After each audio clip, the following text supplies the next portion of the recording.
Assalamualaikum warahmatullahi wabarakatuh. Salam dan bahagia. Perkenalkan, nama saya Ivanka Yustifiara Makatrin, NIM 2019 007015, Prodi Pendidikan Vokasional Kesejahteraan Keluarga, Universitas Sarjana Wiyata Taman Siswa. Di sini saya akan mengupas tentang sejarah berdirinya kain tenun. Bicara tentang kain tenun, kain adalah suatu bahan hasil dari tenunan benang. Lalu tenun adalah suatu bahan juga yang ditenun dengan alat yang masih tradisional.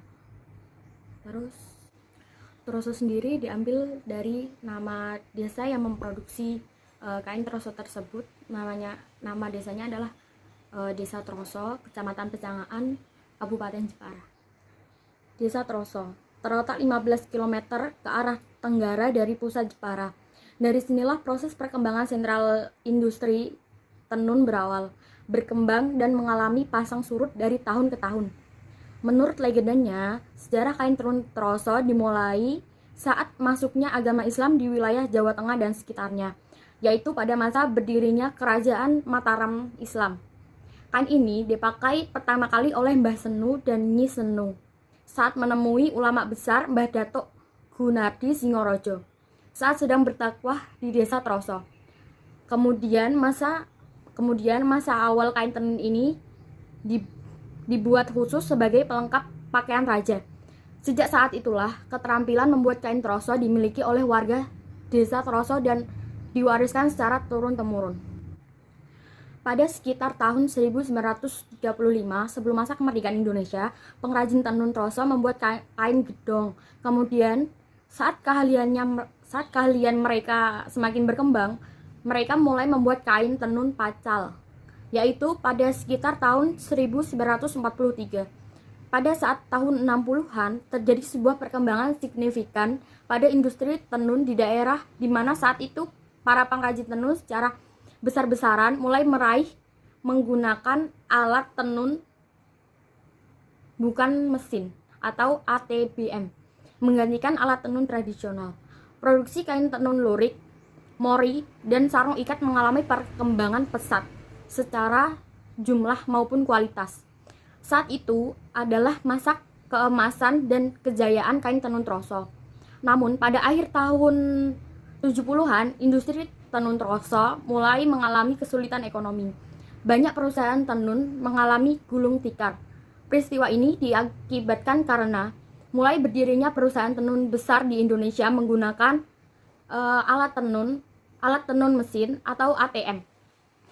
Pengrajin tradisional tak mampu bersaing dalam hal harga sehingga industri tenun tradisional tidak berkembang dan bahkan banyak yang mengalami kebangkrutan. Pada awal tahun 80-an, industri tenun troso sempat mengalami kebangkitan. Unit-unit usaha di pedesaan sempat tumbuh kembali. Produksi tenun tradisional troso muncul kembali ke pasaran. Namun hal ini tidak berlangsung lama.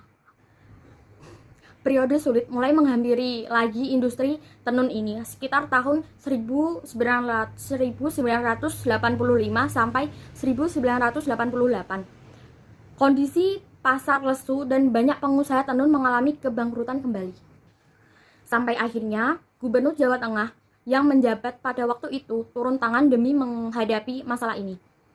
Lewat surat keputusan Gubernur nomor 025-219-1988 yang isinya adalah mewajibkan seluruh pegawai pemerintahan dan jajaran di lingkungan Provinsi Jawa Tengah untuk memakai produk tenun setiap hari Jumat. Upaya ini terbukti berhasil mendongkrak konsumsi masyarakat dan produksi tenun di Jawa Tengah, terutama tenun di Troso sebagai pusat produksi tenun di Jawa Tengah. Para pengusaha tenun pun kembali bergairah mengembangkan usahanya. Setelah mengalami titik balik tersebut, industri kain troso terus mengalami perkembangan. Salah satu puncak produksinya adalah pada tahun 2009. Saat itu adalah masa pemilu Indonesia. Salah satu kandidat capres dari Partai Demokrat yaitu Bapak Susilo Bambang Yudhoyono atau SBY ikut mempopulerkan kain tenun troso dengan memakai dan mengenakan selama musim kampanye. Tak butuh waktu lama, gaung kain troso menggema di sentral Nusantara. Produksi tenun troso meningkat sangat pesat pada saat itu. Selanjutnya, demi menghormati beliau, motif kain tenun troso yang dipakai itu disebut sebagai motif SBG. Tak berhenti sampai di situ, kepopuleran tenun troso bahkan sampai ke telinga dunia internasional. Salah satu presiden negara adidaya Amerika Serikat, yaitu pada masanya Barack Obama, dikenal sebagai salah satu pengagum kain troso ini. Beliau bahkan memakai saat upacara resmi kenegaraannya. Hal ini membuka mata dunia akan keindahan kain tenun troso. Motif kain tenun ini dipakai Barack Obama waktu itu, kemudian diberi nama motif Obama. Salah satu keunikan kain tenun troso adalah pada motifnya. Selain indah, motif kain tenun ini tidak melulu bernuansa tradisional, klasik atau etnik. Namun juga cita rasa modern dengan motif-motif kontemporernya. Ragam dan jenis motif kain tenun troso meliputi kain misris, trisna, motif ukir, rantai, motif mawar, motif bambu, motif burung, motif naga, motif lilin, motif antik, motif cempaka, motif Dewi Sri, motif kecubung, motif SBY, motif Obama, dan masih banyak motif-motif lainnya. Banyaknya variasi motif kain tenun troso dapat dipergunakan oleh semua halayak dan pada berbagai acara atau keperluan. Awal pembuatan kain tenun troso menggunakan teknik gedok. Namun seiring berjalannya waktu, teknik pembuatannya berkembang menjadi tenun ikat. Cara pembuatannya pun semakin rumit. Diawali dengan proses ngenteng pelangkan, yaitu menyusun benang secara rapi dalam bentuk sejajar. Kemudian benang tersebut diikat dengan pelangkan atau rangkaian kayu berbentuk kotak yang disebut nali atau mengikat motif dengan tali rafia.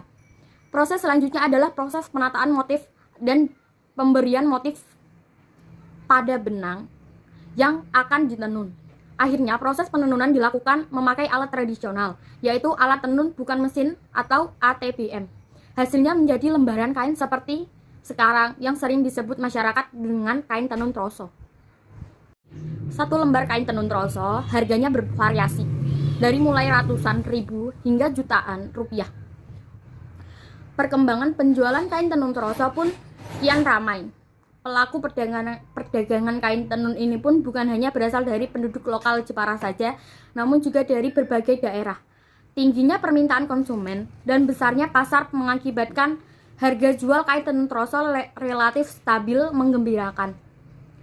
Tingginya permintaan konsumen ini meluas bahkan sampai ke mancanegara akibat maraknya pengguna sosial media dan media informasi lainnya. Apalagi saat ditunjang dengan perdagangan secara online dari berbagai situs jual beli. Semua hal memacu kegairahan pasar, baik bagi produsen, konsumen, dan penjual, semua diuntungkan. Salah satu kain troso yang saya miliki itu contohnya seperti ini. Jadi ada reward seperti ini motifnya, ada yang seperti ini,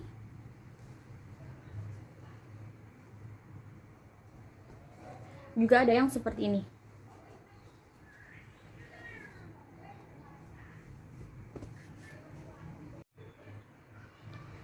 Demikian informasi yang bisa saya sampaikan mengenai kain tenun troso. Akhir kata, apabila ada kesalahan kata, saya mohon maaf. Semoga bermanfaat. Wabillahi taufik wal hidayah. Wassalamualaikum warahmatullahi wabarakatuh. Salam.